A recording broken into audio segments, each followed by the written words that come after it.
मिनश्शैतानिर्रजीम बिस्मिल्लाहिर्रहमानिर्रहीम। आज जो हम डिस्कस करेंगे वो है MOT मॉलिक्यूलर ऑर्बिटल थ्योरी या molecular orbital diagram of oxygen molecule के O2 का मॉलिक्यूल कैसा है और ये पैरामैग्नेटिक क्यों है, इसका बॉन्ड ऑर्डर क्यों है और इसमें बॉन्डिंग मॉलिक्यूलर ऑर्बिटल में इलेक्ट्रॉन्स कितने होते हैं और एंटी बॉन्डिंग मॉलिक्यूलर ऑर्बिटल में इलेक्ट्रॉन्स कितने होते हैं। अगर आप यहाँ पे देखें सो ऑक्सीजन की electron 1s2 2s2 2px2 2py 2pz होता है, ठीक है।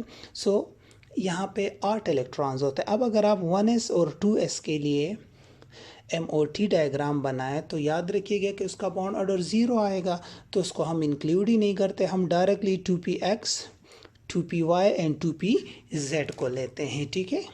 इस साइड पे भी 2px 2py 2pz। अब 2px में 2 इलेक्ट्रॉन है, y में 1, z में भी 1। यहाँ पे अगर आप y में 2 डाल लो, z में 2 डाल लो, x में 1, इससे कोई फ़र्क नहीं पड़ता क्योंकि सब डीजनरेट ऑर्बिटल्स है, सबकी एनर्जी सेम होती है। सो इलेक्ट्रॉन फिल होंगे, सबसे पहले नीचे जाएंगे सिग्मा 2px में इलेक्ट्रॉन जाएंगे। कहाँ पे जाएंगे? सिग्मा 2p एक्स में इलेक्ट्रॉन जाएंगे। सो यहाँ से एक इलेक्ट्रॉन आया, यहाँ से एक क्लॉकवाइज एक एंटी क्लॉकवाइज। अब यहाँ पे 4 और 4 8 इलेक्ट्रॉन्स है। सो 2 तो यहाँ आ गए, फिर एक py में आ गया, यहाँ से pz में, यहाँ से फिर py में, यहाँ से फिर pz में। सो सबसे पहले नीचे वाले इलेक्ट्रॉन ऑर्बिटल्स फिल होंगे मॉलिक्यूलर, क्योंकि इनकी एनर्जी कम होती है और हमें पता है अकॉर्डिंग टू हब प्रिंसिपल कि इलेक्ट्रॉन पहले वहाँ पे जाएंगे उन मॉलिक्यूलर ऑर्बिटल्स में जिनकी एनर्जी कम होगी। अब यहाँ पे 6 इलेक्ट्रॉन एकमोडेट हो गए, लेकिन 2 इलेक्ट्रॉन बच गए। अब ये 2 electron pi star 2py pi star 2pz में जाएंगे, क्योंकि अगर आप यहाँ पे देखें सो यहाँ पे एक इलेक्ट्रॉन है और यहाँ पे भी दोनों अप स्पिन है, और आपको पता है कि इन 2 इलेक्ट्रॉन की वजह से ऑक्सीजन पैरामैग्नेटिक है।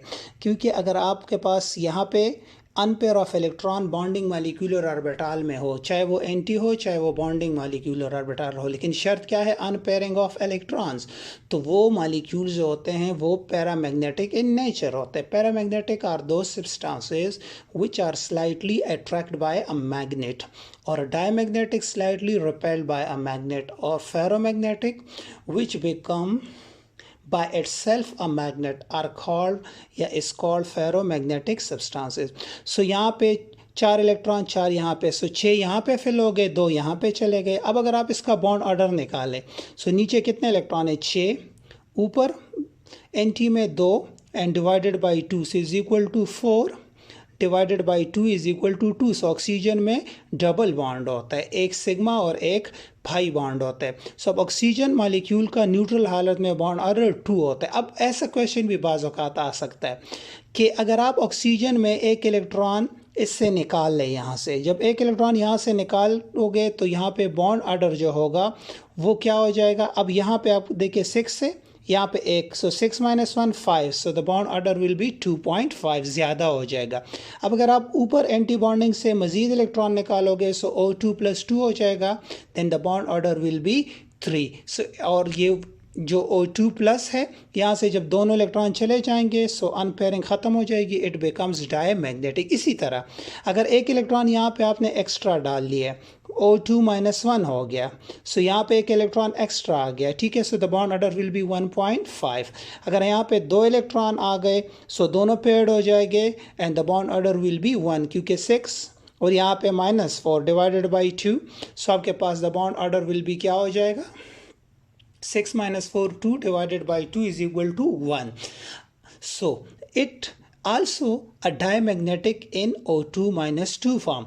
O2 - 1 में पैरामैग्नेटिक है, O2 इसमें भी पैरामैग्नेटिक है, इसमें भी पैरामैग्नेटिक है, लेकिन O2 + 2 में डायमैग्नेटिक है क्योंकि यहाँ पे कोई इलेक्ट्रॉन नहीं है, और अगर आप -2 डालें तो ये पेयर्ड हो गया, फिर भी डायमैग्नेटिक है। अब बाज़ औक़ात क्वेश्चन अराइज हो जाता है या आ जाता है कि इन सारों में जो यहाँ पे बॉन्ड ऑर्डर्स गिवन है, ऑक्सीजन O2 0 का मतलब जो न्यूट्रल है, फिर O2 + 1 O2 + 2, इनमें सबसे ज़्यादा स्टेबल कौन सा होगा? सो स्टूडेंट गलती करते हैं कि O2 is the more stable. No, आप उसको स्टेबल कहोगे जिसका बॉन्ड ऑर्डर सबसे ज़्यादा होगा। सो O2 + 2 will be more stable.